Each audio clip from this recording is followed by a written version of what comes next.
Well, we obviously need new leadership in the GOP. Even when they win, they either fail or just refuse to deliver what they promised. So, who should be in leadership and how do we get our representatives to actually do what they say they do? Well, you have to understand that these are people who get elected by their districts. They get to win a primary to be the standard bearer of the Republican Party. They then win a general election, some in safe seats, some in swing seats. And when they get there, they want to do the best that they can to get reelected and to serve their constituents, hopefully in reverse order. Right. But in the final analysis, when you're looking at a caucus leadership, what has to happen is it's not something that happens immediately. It happens over time. If you go back to even Gerald Ford, when he led an insurgency to become House Minority Leader back in the day, or especially in our time, our generations, Newt Gingrich. Mm-hmm.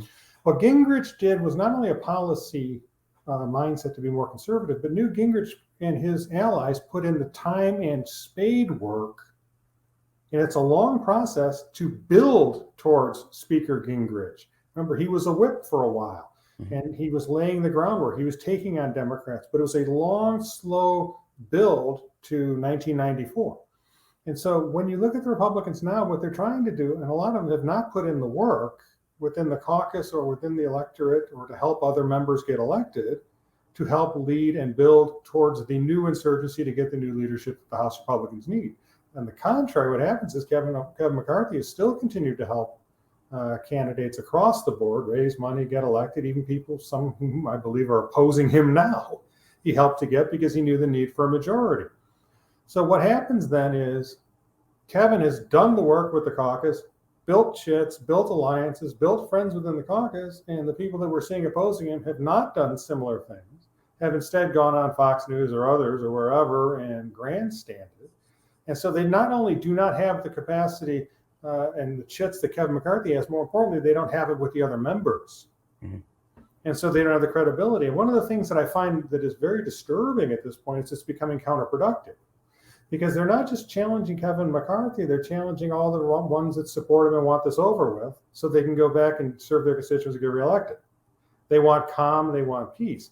So they're alienating them. And somebody like Jim Jordan, who is an incredible member of Congress, who was the leader of the Freedom Caucus, he's now being emasculated by his own members because he could not deliver them to Kevin McCarthy. They wouldn't even listen to Jim. So then the other members of the caucus are like, well, Jim, what good are you? Because you can't even get these people to vote for Kevin. What can you get them to vote on? So it's become very counterproductive because people like Jim Jordan are the very types of people that you would want to see elevated in House leadership and run for other offices. And this is hurting their ability to do so. So in fact, again, much of what we're seeing, while it may be emotionally satisfying to some people, it is very problematical and counterproductive because as you know better than anybody, look, I come from Michigan.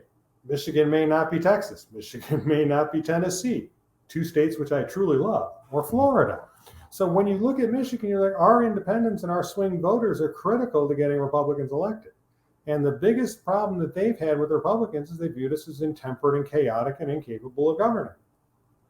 And so, and right now I live in a state that everything is now run by Democrats over the last 6 years. Everything is now run by Democrats. The legislature, the governor, the secretary of state, state Supreme Court, the attorney general, everything. And that happened over 6 years. They want to see a Republican Party capable of governing, and they're not seeing it out of Washington right now. And unfortunately, that's the only place where they can see Republicans capable of governing, because in Michigan, again, we don't have a governing majority in any chamber or anywhere. So it's counterproductive, it's unfortunate, and while it may be emotionally satisfying, it's politically counterproductive. And I think it's, in terms of policies, it's going to be very hard for them to attract people to their policies when people write them off the bat immediately as being incapable of governing. So what's the point?